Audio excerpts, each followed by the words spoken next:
At 6:47 in the morning on December 24th, 1925, inside a borrowed corner of a machine tool factory in Hartford, Connecticut, an engine started running for the first time. The sound wasn't loud. It wasn't exciting. Just 9 cylinders arranged in a circle, turning air and fuel into something that would later change the skies above every ocean on Earth.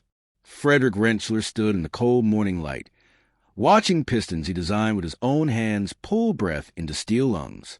The engine ran for 11 minutes before someone shut it down. No one cheered. They just wrote down the numbers and went back to work. They called it the Wasp. Rentschler's wife had suggested the name after hearing the engineers complain about the buzzing noise during tests. Within 10 months, the United States Navy ordered 200 of them. By 1929, Pratt Whitney had gotten too big for borrowed space and moved to a huge 1,100-acre piece of land in East Hartford, building not just factories, but an entire airfield for testing the engines they were learning to build faster, stronger, and more reliable than anyone thought possible. But no one in 1929 could have imagined what would be asked of that factory 10 years later. No one could have guessed that East Hartford would become the place where America's control of the skies was created, one cylinder at a time by hands that had never held a wrench before the war began. If you're interested in stories about the people who built the machines that won the war, consider subscribing. We tell these stories because they deserve to be remembered. The problem began in 1938, an ocean away from Connecticut. France, which had been the world leader in flying just 10 years earlier, realized with growing worry that it had fallen terribly behind. German factories were making aircraft at a speed French factories couldn't match. War wasn't coming. It was already certain to happen. In desperation, the French government placed a $2 million order for Pratt and Whitney engines before the year ended. Within months, that order grew to $85 million. It was more business than Pratt and Whitney had ever handled. It was also a warning. Frederick Rentschler understood what those orders meant. Europe was getting ready for a war that would use up everything. And if it spread across the Atlantic, America would need engines, thousands of them, tens of thousands. The French money allowed Pratt and Whitney to do something never done before. In just 4 months during 1939, using money provided by the French government, the company built a 280,000-square-foot addition to its East Hartford plant. 3,000 new workers were hired. Most had never seen the inside of an aircraft factory. They learned on the job, measuring tiny differences in thousandths of an inch, putting together cylinder heads that would work at temperatures over 1,850 degrees Fahrenheit.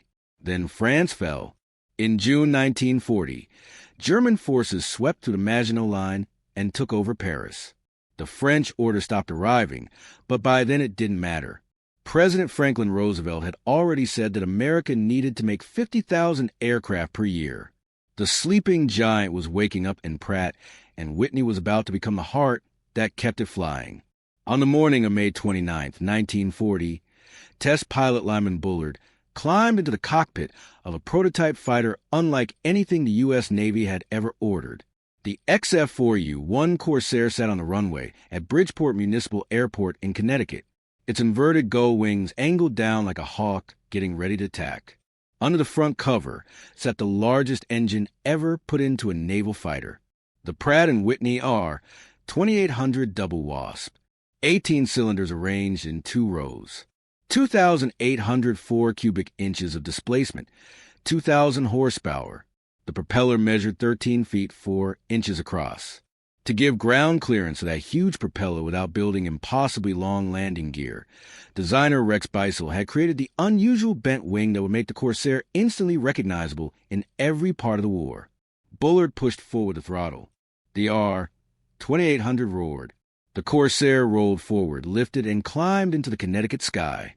3 months later, during a test flight, the Corsair became the first single-engine American fighter to go faster than 400 miles per hour in level flight.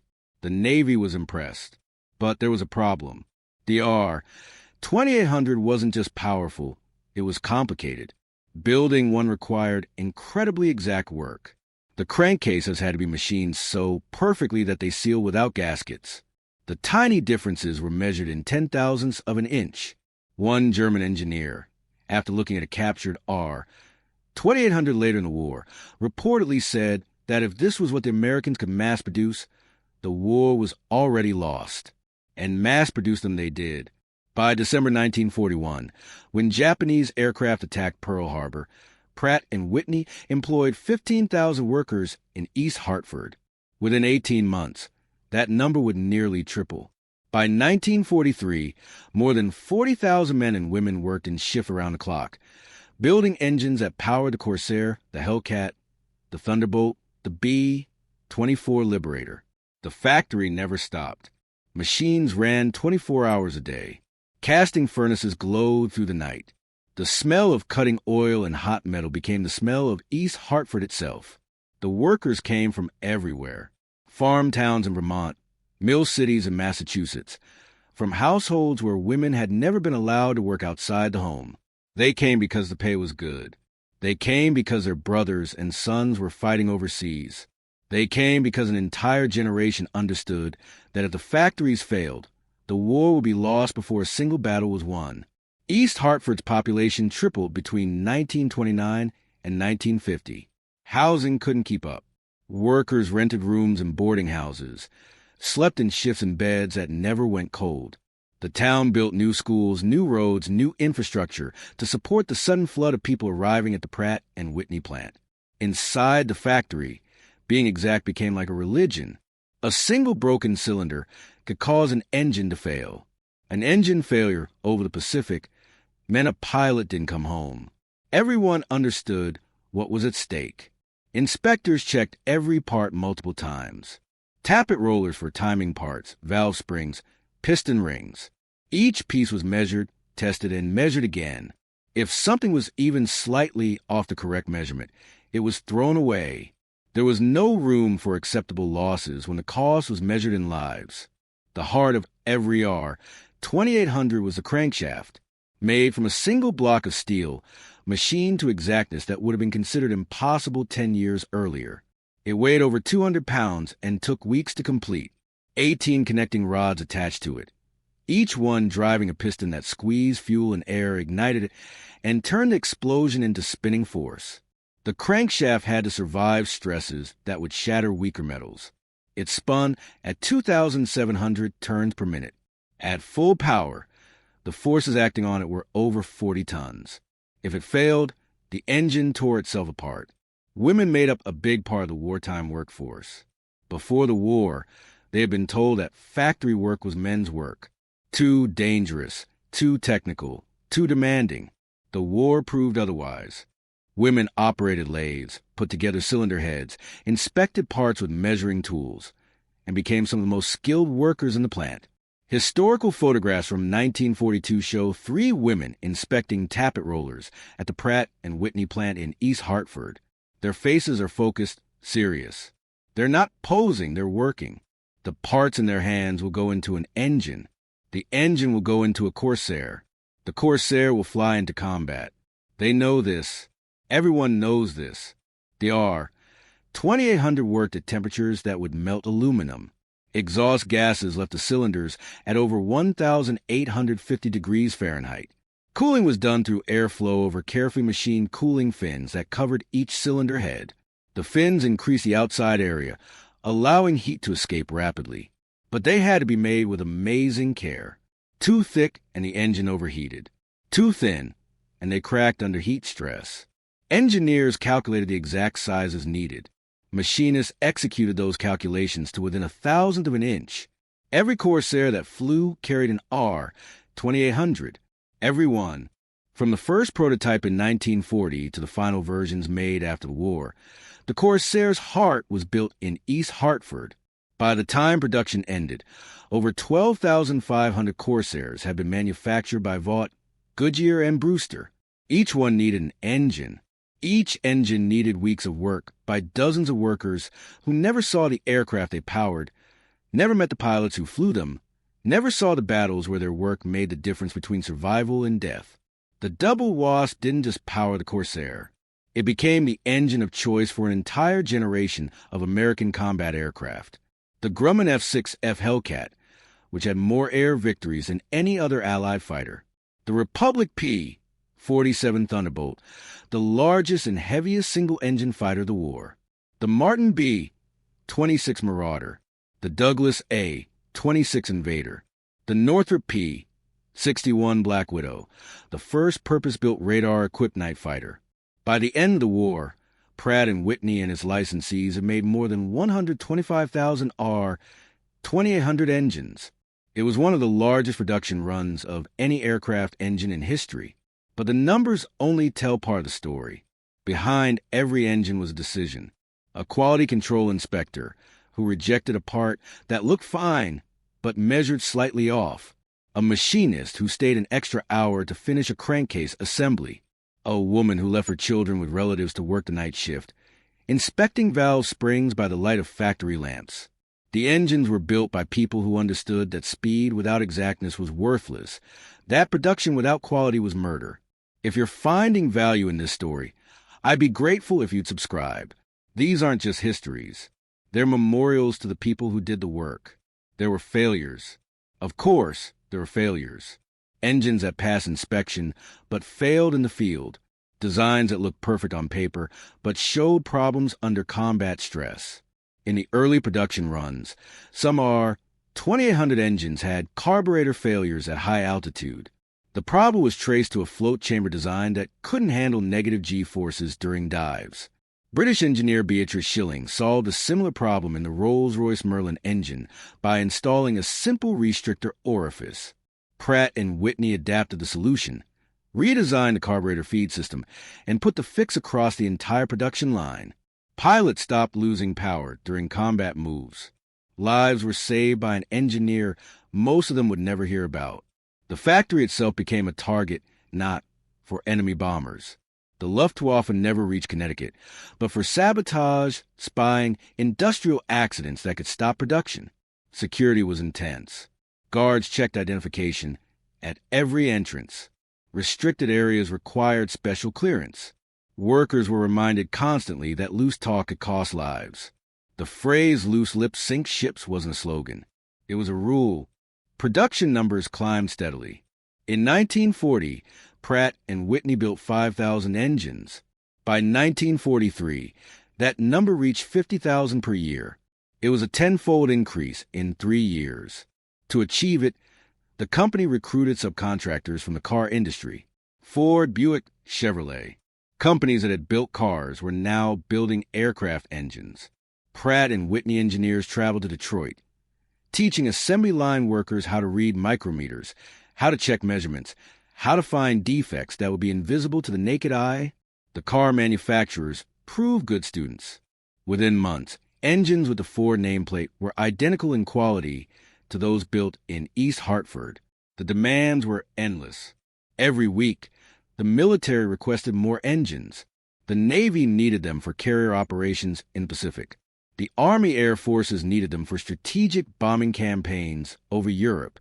Allied nations, Britain, Canada, Australia, needed them to equip their own squadrons. Production schedules were measured not in months, but in days. A delay of 48 hours could mean aircraft sitting on runways, waiting for engines that weren't ready. Pilots waiting for aircraft. Battles waiting for pilots. The workers didn't stop. Shift changes happened 3 times a day. Morning crew, evening crew, night crew. The factory never went dark. Casting furnaces ran all the time because shutting them down and restarting them took too long. Machining centers worked until their bearings wore out, then were rebuilt and put back into service within hours. Maintenance crews worked between shifts, replacing worn tooling, adjusting gauges, making sure that every machine could keep the exactness required. Tiredness became a constant enemy. Workers fell asleep standing up. Accidents increased. A machinist lost 3 fingers to a lathe because he'd worked 16 hours straight and his attention slipped for 1 second. Management made mandatory rest periods. It helped, but only a little. The demand never decreased. The quotas never came down. The war didn't care if you were tired. And yet, morale stayed surprisingly high. There was a sense of purpose that went beyond the exhaustion. Workers knew they were building something that mattered. Letters from the front arrived, sometimes forwarded through military channels. A pilot writing to thank the workers at Pratt Whitney for building the engine that got him home after his Corsair took flak over a bowel. A mechanic in the Pacific describing how he'd rebuild an R-2800 using parts saved from 3 damaged engines and how it had flown another 100 missions. These stories spread through the factory. They were read out loud during shift changes. They were pinned to bulletin boards. They reminded everyone why the work mattered. The technical challenges never stopped. As the war went on, aircraft designs changed. Fighters flew faster, higher, longer. Bombers carried heavier loads over greater distances. Each improvement demanded more from the engines, more power, more reliability, better fuel efficiency. Pratt and Whitney responded with continuous improvements to the R-2800 design. The R-2800-8 series introduced water injection, allowing short bursts of increased power for takeoff and combat. The R-2800-18W used a redesigned crankshaft and a single-piece crankcase that reduced weight and increased strength. The R-2800-32W developed for the late war F4U. 5 Corsair had a 2-stage supercharger that let the engine keep power at altitudes above 25,000 feet. Each change required retooling, new jigs, new fixtures, new inspection procedures. The factory had to make changes while keeping production going. There was no downtime for upgrades. Engines had to keep flowing out the door even as the design changed beneath them. It was engineering under pressure, manufacturing under fire, innovation with no room for failure. The complexity of the R-2800 was amazing. Over 10,000 individual parts. 18 cylinders, each with 2 valves, 36 spark plugs, 18 connecting rods, 2 magnetos, a supercharger that squeezed intake air to increase power at altitude, a carburetor that mixed fuel and air in exactly controlled amounts, an oil system that moved lubricant under pressure to every bearing, every cam, every point of friction, a cooling system that relied on airflow directed by cowling baffles to prevent hot spots, an ignition system with backup circuits so that a single failure wouldn't stop the engine. Every part had to work. Every system had to function. A failure in any one could turn into total engine loss. Pilots learned to trust their R-2800s because they had no choice. When you're 300 miles from the nearest carrier, flying over an ocean that will kill you in minutes if you go down, you trust the engine because trust is all you have. And the engines delivered. In the Pacific Theater, where Corsairs and Hellcats ruled the skies, the R-2800 became legendary for reliability. Pilots reported engines that ran for hundreds of hours between overhauls. Mechanics were amazed at teardowns that showed minimal wear even after long combat operations. The exactness that workers in East Hartford built into every engine turned into survival for pilots who would never meet them, never know their names, never be able to thank them. The cost, however, was measured in more than money. Workers aged years and months. The physical toll of standing at a machine for 10 hours a day, every day without rest, showed in faces that grew hollow, eyes that got permanent shadows. The mental strain of knowing that a single mistake could kill someone showed in the nightmares that woke people at 3 a.m., in the hands that shook when they tried to relax, in the marriages that fell apart under the weight of stress that never lifted. Some workers broke. They simply stopped showing up one day, walked away from the factory, and never came back. Management understood. There were no punishments. The war didn't need broken people. It needed people who could last. Those who left were replaced by others who believed they could last longer, work harder, keep the pace just a little while more. By the time Japan surrendered in August 1945, Pratt Whitney and its licensees had made over 363,000 engines during the war years. Pratt Whitney's own facilities built 129,655 of them. Licensees Ford, Nash, and others made another 234,114. Together, these engines powered nearly half of all Allied aircraft during the war. The strategic bombing campaign over Germany, the island-hopping campaign across the Pacific, the defense of Britain, the liberation of Europe. Every theater, every mission, every sortie depended on engines that started when they were supposed to start, ran when they were supposed to run, and brought pilots home when home was the only thing that mattered. Then the war ended, and the orders stopped. Within weeks, the government canceled over 85% of its contracts with Pratt Whitney. $400 million in business disappeared overnight. The factory that had employed 40,000 workers suddenly needed only 6,000. 34,000 people were laid off. Most hadn't known it was coming. The war couldn't last forever, but knowing didn't soften the blow. East Hartford emptied almost as quickly as it had filled. Workers who had come from Vermont, Massachusetts, Rhode Island packed their belongings and went home. The boarding houses closed. The temporary housing developments became ghost towns. The schools that had been built to hold the children of war workers saw their enrollments collapse. The infrastructure that had been built to support a population of 60,000 now served a town of 20,000. The factory fell silent in sections. Entire wings went dark.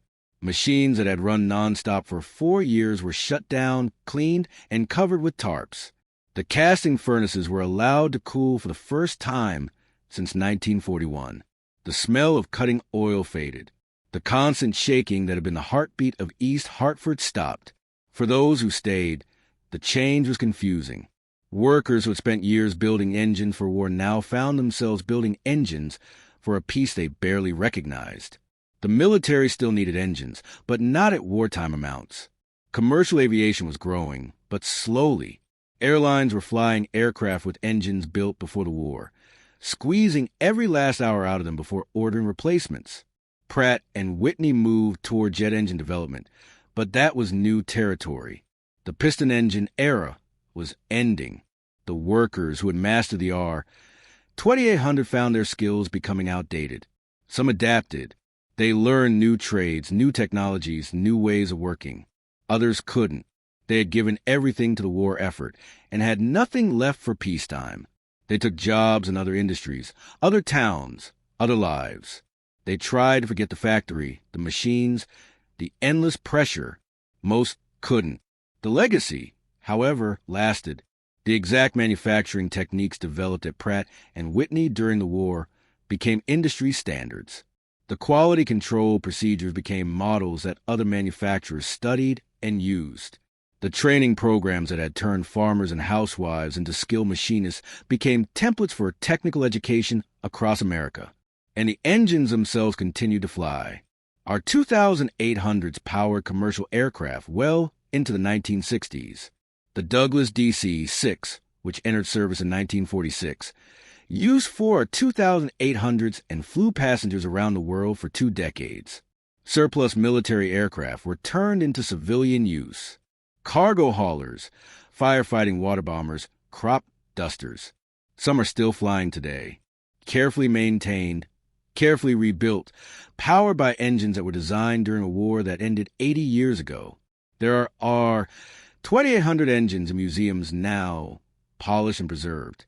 Static displays that visitors walk past without understanding what they're looking at. One sits at the National Air and Space Museum in Washington, D.C. Another at the New England Air Museum near Bradley International Airport, not far from where they were built. Another at the Flying Leatherneck Aviation Museum in California.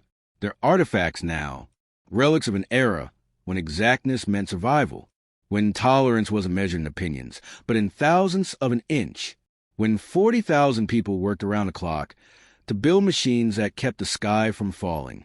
The workers are mostly gone now. The ones who survived the war, survived the layoffs, survived the decades that followed. Most have passed. Their names aren't written in history books.